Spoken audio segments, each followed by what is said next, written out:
গত কয়েক সপ্তাহ ধরে বিশ্ব রাজনীতির পর্দার আড়ালে এক ধরনের চাপা উত্তেজনা তৈরি হয়েছে। প্রকাশ্যে তেমন কিছু না ঘটলেও নীরবে এমন কিছু আলোচনা চলছে যা আন্তর্জাতিক নিরাপত্তা বিশ্লেষকদের নতুন করে ভাবতে বাধ্য করছে। বিভিন্ন আন্তর্জাতিক গণমাধ্যম এবং গোয়েন্দা রিপোর্টে দাবি করা হচ্ছে ইরান ও উত্তর কোরিয়ার মধ্যে একটি গোপন সামরিক সমঝোতার সম্ভাবনা নিয়ে আলোচনা চলছে। এই রিপোর্টগুলোতে বলা হচ্ছে ইরান উত্তর কোরিয়াকে একাধিক সাবমেরিন সরবরাহ করতে পারে। এক বা দুটি নয়, 7টা সাবমেরিন পাঠানো হতে পারে বলে কিছু বিশ্লেষকের ধারণা। এই তথ্যগুলো প্রকাশ্যে আসার পর থেকেই বিষয়টাকে অত্যন্ত গুরুত্বের সঙ্গে দেখা হচ্ছে। কারণ বিশ্লেষকদের মতে যদি সত্যি ইরানের সাবমেরিন উত্তর কোরিয়ায় যায় তাহলে এর প্রভাব শুধু দুটি দেশের মধ্যেই সীমাবদ্ধ থাকবে না, বরং আঞ্চলিক নিরাপত্তা ব্যবস্থা, সামরিক ভারসাম্য এবং ভবিষ্যতের কৌশলগত হিসাব নিকাশে বড় ধরনের পরিবর্তন আসতে পারে।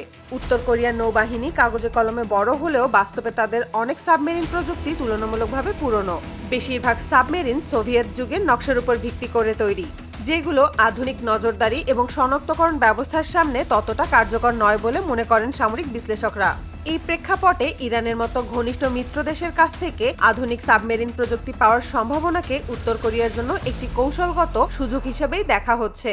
ইরানের তৈরি সাবমেরিনগুলো আকারে খুব বড় নয়, এগুলো মূলত মাঝারি আকারের, তুলনামূলকভাবে হালকা এবং পানির নিচে কম শব্দ করে চলতে পারে এই সাবমেরিন। বিভিন্ন ওপেন সোর্স থেকে পাওয়া যায় এই ধরনের সাবমেরিনের ওজন প্রায় 600 টনের কাছাকাছি এবং এগুলো কয়েক হাজার ফুট গভীরতায় অপারেশন চালাতে সক্ষম। ইরান দাবি করে এই সাবমেরিনগুলো তাদের নিজস্ব প্রযুক্তিতে তৈরি এবং কম গভীর পানির এলাকায় কার্যক্রম পরিচালনার জন্য বিশেষভাবে তৈরি করা হয়েছে এই সাবমেরিন। এই সাবমেরিনগুলো সাধারণত টর্পেডো, নৌমাইন এবং অ্যান্টিশিপ মিসাইল বহনেও সক্ষম।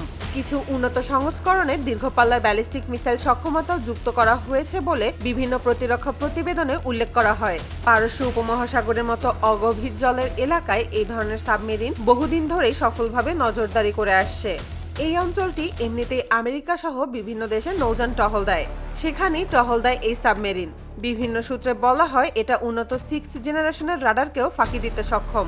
পশ্চিমা নিষেধাজ্ঞার কারণে ইরান অত্যাধুনিক বিদেশি প্রযুক্তি সরাসরি না পেলেও নিজেদের মতো করে তারা এই সাবমেরিন প্রযুক্তিকে গোপনে উন্নত করার চেষ্টা চালিয়েছে, আর এখন তা উত্তর কোরিয়ার হাতে যাওয়ার খবর উঠেছে। মধ্যপ্রাচ্য ও পূর্ব এশিয়ার দেশগুলো ভাবছে যদি এই প্রযুক্তি উত্তর কোরিয়ার হাতে পৌঁছে যায় তাহলে তা শুধু একটি দেশের সামরিক সক্ষমতা বাড়াবে না, বরং আঞ্চলিক শক্তির ভারসাম্যেও প্রভাব ফেলতে পারে। এর আগে আন্তর্জাতিক গণমাধ্যমে এমন রিপোর্টও প্রকাশিত হয়েছিল যে 5 মাস আগে উত্তর কোরিয়া ইরানকে নজরদারি ড্রোন সরবরাহ করেছিল। সেই সময় ইরান ইসরায়েল উত্তেজনার প্রেক্ষাপটে এই ড্রোন সফলভাবে নজরদারি চালিয়ে ইরানের ক্ষয়ক্ষতি কমিয়ে এনেছিল। সেই সময় থেকেই আন্তর্জাতিক মহলে আলোচনা চলছিল। এখন সাবমেরিনের খবর সেই প্রশ্নের উত্তর অনেকটাই দিয়ে দিচ্ছে। কিছু বিশেষজ্ঞ মনে করেন ভবিষ্যতে উত্তর কোরিয়া এই ধরনের সাবমেরিন নিজেদের প্রয়োজন অনুযায়ী পরিবর্তন করতে পারে।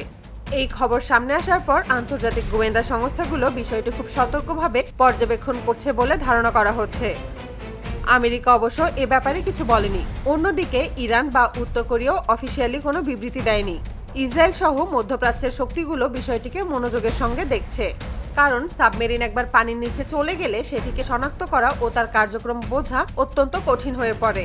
সব মিলিয়ে বলা যায় ইরান ও উত্তর কোরিয়ার এই সম্ভাব্য সাবমেরিন সহযোগিতা কোনো সাধারণ খবর নয়, এটি ভবিষ্যতের কৌশলগত বাস্তবতার সঙ্গে গভীরভাবে জড়িত।